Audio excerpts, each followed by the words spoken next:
കമ്പനിയൊക്കെ ഒരാൾ ഉണ്ടാക്കി വാല്യുവേഷൻ എന്ന് പലരും പറയണത് എന്താണ് വാല്യുവേഷൻ, ആ വാല്യുവേഷനിലേക്ക് പോണത് എപ്പോഴാണ്, എങ്ങനെയാണ് പോകണമെന്നൊക്കെ നമുക്ക് ഡിസ്കസ് ചെയ്യാം. സൊമാറ്റോ ഒക്കെ ഇപ്പോഴല്ലേ പ്രോഫിറ്റിലേക്ക് വന്നേ, ആമസോണൊക്കെ ഇപ്പോൾ പ്രോഫിറ്റിലേക്ക് വന്നു. ഇന്ത്യയിൽ നോക്കുകയാണെങ്കിൽ ഇവരൊക്കെ മെല്ലെ പ്രോഫിറ്റിലേക്ക് മെല്ലെ വരുന്നുണ്ട്. അപ്പോൾ ഇതിനു മുമ്പ് ഇതിന് വലിയ വാല്യുവേഷൻ ഉണ്ടായിരുന്നു, 10,000 കോടി, വലിയ വലിയ ഫിഗേഴ്സ്. ഇതെങ്ങനെ എത്തിയത്?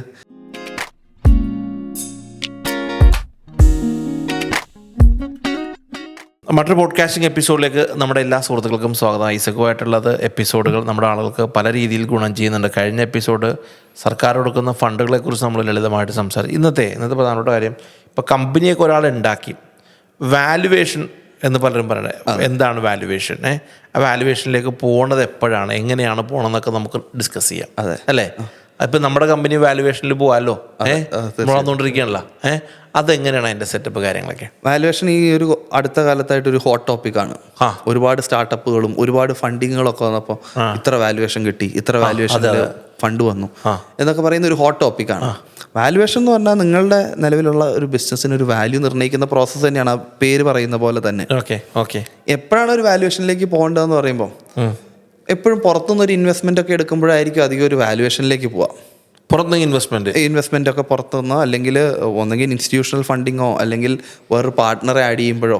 ഇപ്പോൾ ഇബാദുക്കൻ്റെ ബിസിനസ്സിലേക്ക് ഞാൻ വരികയാണെന്ന് വിചാരിക്കാം, ഇബാദ് മീഡിയയിലേക്ക് ഇബാദുക്ക പറഞ്ഞു എനിക്ക് ഇത്ര രൂപ വേണം, നിനക്ക് ഇത്ര ശതമാനം ഷെയർ തരാം.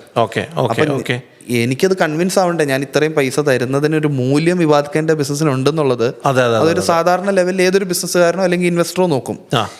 ഇതിന്റെ ഒരു വലിയ പിക്ചറാണ് എന്താ, വലിയ കോർപ്പറേറ്റുകളിലേക്ക് പോകുമ്പോൾ വാല്യുവേഷനിലേക്കും ഇതിലൊക്കെ പോകുന്ന സെയിം ഇത് തന്നെയാണ്. അവർക്ക് മനസ്സിലാവണം ഈ പറഞ്ഞ വാല്യൂ ഈ ബിസിനസ്സിനുണ്ട്, ഇത്രയും പൈസ ഇൻവെസ്റ്റ് ചെയ്യുമ്പോൾ ഇത് റിട്ടേൺ ജനറേറ്റ് ചെയ്യാനോ അല്ലെങ്കിൽ ഇതിനനുസരിച്ചുള്ള വാല്യൂ ക്രിയേറ്റ് ചെയ്യാൻ പറ്റുന്ന ഒരു ബിസിനസ്സാണ് എന്ന് എന്താ അവർക്കൊരു ഓഡിറ്റ് ചെയ്യുന്ന ആൾക്കാർക്ക് മനസ്സിലാവും. അല്ലെങ്കിൽ ഈ പറഞ്ഞ ഇൻവെസ്റ്റ് ചെയ്യുന്ന ആൾക്കാർക്കൊരു അവബോധം കൊടുക്കുന്ന ഒരു സംഗതിയാണ് വാല്യുവേഷൻ റിപ്പോർട്ട്. അതായത് ഇപ്പോൾ ഫോർ എക്സാമ്പിൾ ഒരു കമ്പനിയുടെ, ഞാൻ മനസ്സിലാക്കുന്നത് നമ്മുടെ ആൾക്കാർക്ക് മനസ്സിലാകാൻ വേണ്ടി കൂടെ പറയണം, കമ്പനിയുടെ മൊത്തം വരവ് ചെലവ് കണക്കുകളും പ്രോഫിറ്റും അസറ്റും എല്ലാം എത്രയുണ്ട് എന്ന് മനസ്സിലാക്കലാണോ വാല്യുവേഷൻ എന്ന് ഉദ്ദേശിക്കുന്നത്? ഞാനിപ്പോൾ സംസാരിക്കുന്നത് നമ്മളൊരു ജനറൽ സെൻസിലാണ്, അതായത് ഒട്ടും ടെക്നിക്കലായിട്ട് പോകുന്നില്ല, കാരണം ആൾക്കാർക്കും കൂടെ ഒന്ന് മനസ്സിലാവാൻ വേണ്ടി. നമുക്ക് വാല്യുവേഷൻ പല മെത്തേഡുണ്ട്. ചില ബിസിനസ്സുകളിൽ ഒരു അസറ്റ് ബേസ്, ഒരുപാട് ആസ്തികളൊക്കെ ഉള്ള, അപ്പോൾ ഒരു അസറ്റ് ബേസ് വാല്യുവേഷനിലേക്ക് പോകാം. സ്ഥലം, പ്രോപ്പർട്ടീസ്, അല്ലെങ്കിൽ അങ്ങനത്തെ എന്തെങ്കിലും അസറ്റ്സ് ഒക്കെ ഉണ്ടെങ്കിൽ അസറ്റ്സ് ബേസ്ഡ് ആയിട്ടുള്ള വാല്യുവേഷൻ ഒരു മെത്തേഡ് ആവാം. രണ്ടാമത്തെന്ന് പറഞ്ഞാൽ ഒരു ഗ്രോത്ത് ബേസ്ഡ്, അതായത് ഇപ്പം ഭാവിയിൽ ഇതിന് വളർച്ചയുണ്ടാവും. ഇപ്പം മുഴുവൻ നഷ്ടമായിരിക്കും ഉണ്ടാക്കുന്നത്, എന്നാലും ആ ബിസിനസ്സിന് ചിലപ്പോൾ ഒരു വാല്യൂ ഉണ്ടാവും. കാരണം അവരുടെ ഒരു സ്കെയിൽ വെച്ചിട്ട്. ഇപ്പം നമ്മളിപ്പോൾ സൊമാറ്റോ ഒക്കെ ഇപ്പോഴല്ലേ പ്രോഫിറ്റിലേക്ക് വന്നേ, ആമസോണൊക്കെ ഇപ്പോൾ പ്രോഫിറ്റിലേക്ക് വന്നു.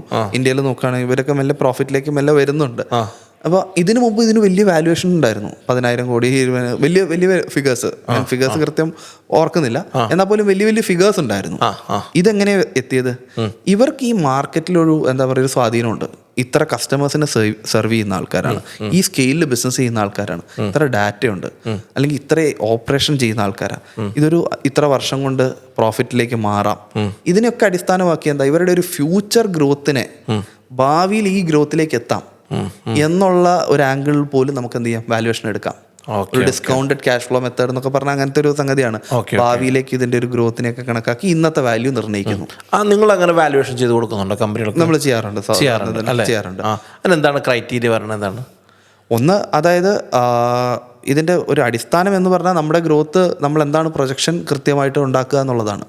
നമ്മൾ ഈ പറയുന്ന റിസോഴ്സുകൾ മൊബിലൈസ് ചെയ്ത് ബിസിനസ്സിൽ ഇൻവെസ്റ്റ് ചെയ്ത് കഴിയുമ്പോൾ ഓരോ സ്റ്റേജിലും ബിസിനസ്സിന് എത്ര റവന്യൂ ഉണ്ടാക്കാൻ പറ്റും, എത്ര എക്സ്പെൻസ് വരും, നമ്മുടെ പ്രോഫിറ്റബിലിറ്റി നമ്മൾ എന്താണ് എക്സ്പെക്ട് ചെയ്യുന്നത്, ഒരു റീസണബിൾ ബേസിസിൽ നമുക്ക് അതിൻ്റെ ഒരു അസംഷൻ ഉണ്ടാവണം. ഇപ്പം നിലവിൽ പ്രോഫിറ്റബിളായിട്ട് റൺ ചെയ്യുന്ന ബിസിനസ്സുകൾക്കാണെങ്കിൽ വേറെ എന്താ നമ്മൾ പ്രോഫിറ്റ് ആഫ്റ്റർ ടാക്സിൻ്റെ മുകളിൽ വാല്യുവേഷൻ എടുക്കും.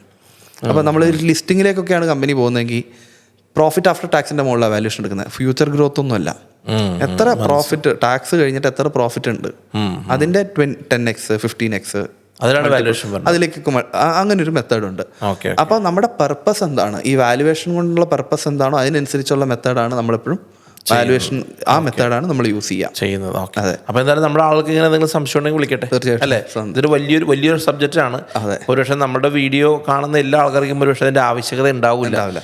കമ്പനി നെക്സ്റ്റ് ലെവലിലേക്ക് വളരുമ്പോഴാണ് വാല്യുവേഷനിലൊക്കെ പോകുന്നത് അല്ലേ? Correct. Thank you so much. Thank you. എന്തായാലും താങ്ക് യു. ഓക്കെ.